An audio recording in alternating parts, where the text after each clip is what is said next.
All right, everyone. Well, this week I've got a pretty interesting text effect that, of course, as you may have guessed, was inspired by a movie. And what we're going to do is be generating this effect mainly with layer styles, but we've got to prepare some things before we go into the layer styles and use them to create the effect.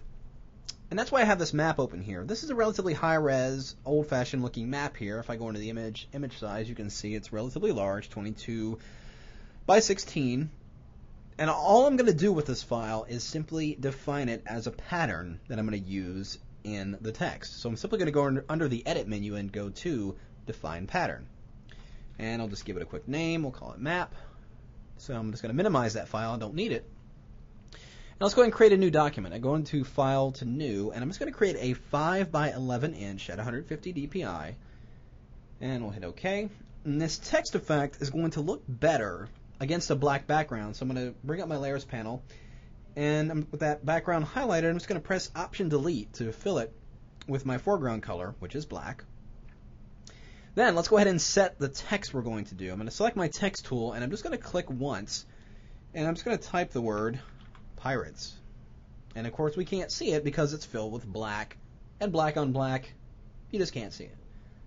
So with the text layer highlighted, I'm going to press Command Delete. It will be Control Backspace to fill it with the background swatch, which is white. And I'm just going to scale this lettering in just a little bit here. And as you can see, Photoshop has conveniently chosen the right font for what I'm doing here. No, that's not true, actually. It's simply the font that I last used for this effect, which is called Caribbean, appropriately enough. And this font is actually a free font on a website called Dafont. It's dafont.com. It's a really cool pirate-themed font there, so it works pretty good. But I need to change a few things about this font. I'm not particularly happy with a couple of things about it, and I'm going to do this in vector mode. So I'm going to convert this text into paths. So I'm going to Control or right-click directly on the layer and choose this item here, Create Work Path. And I can just throw the text layer away now. Since I have the paths, I don't really necessarily need the text layer itself anymore. So let's go into the paths palette. I'm going to double click on that path to save it. I can go ahead and give it a name. Let's call it Pirates. So now let's use our selection tools and change a few things here. I'm going to take the path selection tool. I'm just going to select this A right here. I'm going to press Command or Control T to bring up the free transform. I'm going to go into the Edit menu and choose Transform Path. Flip horizontal, because I think that A looks better in this way. Well, just press Enter. Now I'm going to select this R and change a few things about it. I'm going to go back into the selection tools and choose the Direct Selection tool. And I'm going to select this collection of handles down here and just drag this element down to about there. And I'm going to click on this element here and get this little Bezier handle, and I'm just going to push that in just to narrow that letter a little bit, just to create that little curve there. So there we have that. Now let's go back and get our path selection tool, and I'm just going to close in on these letters just to tighten up the kerning to finish that effect off. I'm going to select this last letter S and press Command or Control T and just scale this up a little bit just so it kind of bookends the overall look here. And I'm going to do the same with this P right here. I'm just going to go ahead and scale that up. And I'm also going to take my direct select tools we did earlier and just to select these handles at the bottom of this P and just kind of drag that down a little bit. And that will do that. So let's close in that I there and put the P right about there. Now let's select the entire text, and I'm just going to scale it overall up just a little bit more. So there is my finished text. So I'm going to go ahead and load this as a selection by pressing Command Enter, it'll be Control Enter on a PC. And back in my Layers panel, I'm going to go ahead and create a new blank layer. And I'm going to go in here into my swatches, and I'm going to select this orange swatch right here. And with it set as my foreground color, I'm just going to press Option Delete. That would be Alt Backspace. And there we have our text on the layer. Now I'm going to do one more thing before I start applying the effect here. I need to create another pattern. I'm going to create a new blank layer, set my default colors. I'm going to go into the Filter menu and choose Render Clouds. And then simply go into the Edit menu again, and this time choose Define Pattern. Call this Clouds. So it's defined as a pattern. I no longer need it as a layer, so we'll just throw that away. All right, I want to add one more element to this word here. I'm going to create a new blank layer above it. And I'm going to take my rectangular marquee tool here. I'm just going to draw a shape right in between these letters. It's kind of like an underlying graphic. And I'm going to go ahead and take my eyedropper and sample this orange color and just press Option Delete and it'll fill that selection in there.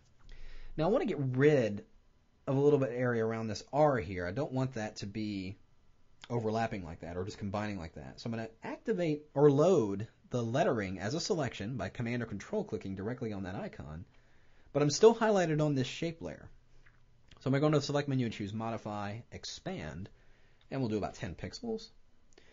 And I'm just going to hit Delete, again, making sure we're on that shape layer, and you can see it's deleted the area around that letter, so it conforms to that shape a little bit better.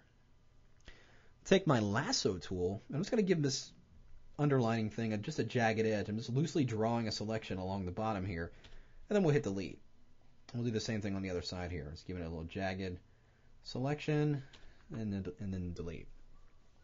So now I'm just going to combine that layer, this object, with the lettering by pressing Command or Control E, and now all those elements are on their own layer. All right, so now let's just start applying the effect that will finish us off. I'm going to double click on the layers icon to bring up the layer styles. I'm going to go ahead and activate Bevel and Emboss.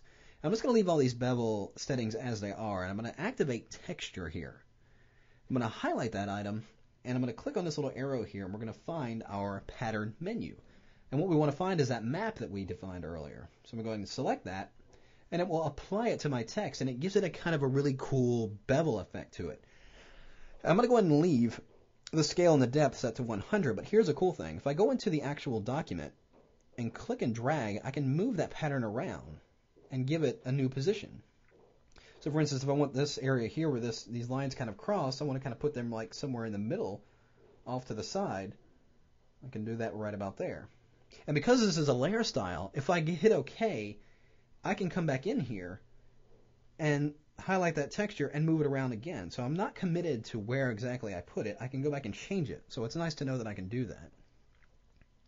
All right, so we've applied the texture. I'm going to activate one more thing here. I'm going to activate Pattern Overlay.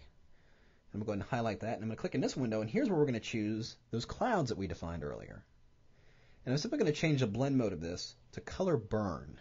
You can see it gives it kind of an interesting effect. It's a little too intense, so I'm going to drop the opacity down to about 50%, and I think that looks pretty good. And then we'll hit OK. So now that is the completed effect so far. Now I want to apply a couple of different layer styles, but I'm going to apply them on a different layer so I can blend the layers together and make it a little bit more interesting. So I'm going to load the selection of this layer by Command or Control clicking on it. I'm going to create a new blank layer right above it. I'm just going to press Shift Delete to bring up the fill dialog, and we're going to use 50% gray, and we'll hit OK. Now, just like we did before, I'm going to double click on this to bring up the layer styles. Now, I'm going to take the fill opacity down. By bringing the fill opacity, you can see that the object does in fact disappear, but all we're really affecting is the original pixels on the layer. When you drop the fill opacity down, your layer styles will still be visible, just not the original pixels on the layer. So that gray fill is kind of a placeholder in a sense for the styles that we're going to apply. So the first thing we're going to do is apply a stroke. I'm going to highlight this, and let's go in here and modify this a little bit. I'm going to set the position to inside. I'm going to go ahead and leave the size to 3, but we're going to change the fill type to pattern. Then we're going to go over here and select this last one on the top right here. And I'll simply change the blend mode of this to hard light.